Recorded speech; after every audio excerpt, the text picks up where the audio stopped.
κατασκευή του φράγματος άρχισε το 1967 και τέλειωσε το 1972, όπου μπήκαν και οι δύο μηχανές αυστριακής κατασκευής Ελλήν, οι οποίες είναι ισχύως 1.400 κιλοβάτ και παροχής 15.000 κυβικά την ώρα. 15.000 κυβικά την ώρα. Η δεύτερη εργολαβία έγινε το 1985, όπου μπήκαν οι άλλες τρεις μηχανές Σέβερ Ιουγκοσλάβικης κατασκευής και είναι γύρω στα 1.450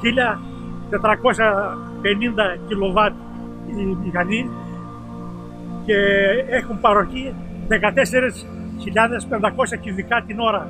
Ο όγκος του νερού που διαχειριζόμαστε είναι πάρα πολύ μεγάλος και δεν μπορούμε να ξέρουμε ακριβώς πόσα κυβικά νερό κρατάει η λίμνη. Το νερό χρησιμοποιείται και για την βόρεια περιοχή που περιλαμβάνει τα χωριά Κόμαρα, Ελιά, Άρζος, Καναδάς μέχρι και τα Μαράσια. Είναι η βόρεια περιοχή και είναι υπεύθυνο το ΤΟΕΒ Πλάτης.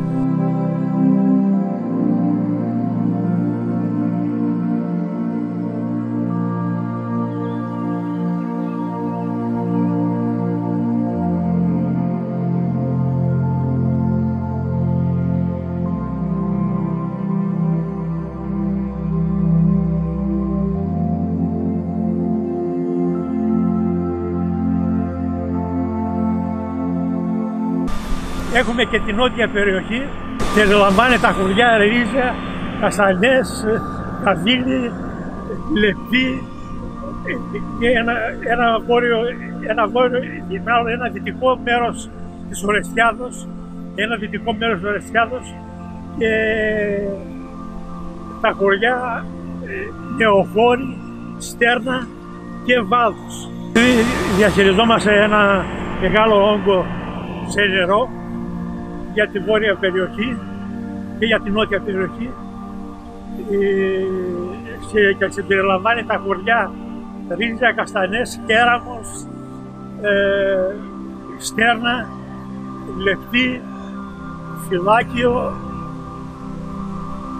και μέχρι το Βάδο φτάνει. Και τη Βύσσα, συμπεριλαμβάνει και τη Βύσσα, ένα μέρος της Βύσσας, ένας αριθμός τερμάτων της Βύσσας. Καβίλη συμπεριλαμβάνει και την Καβίλη.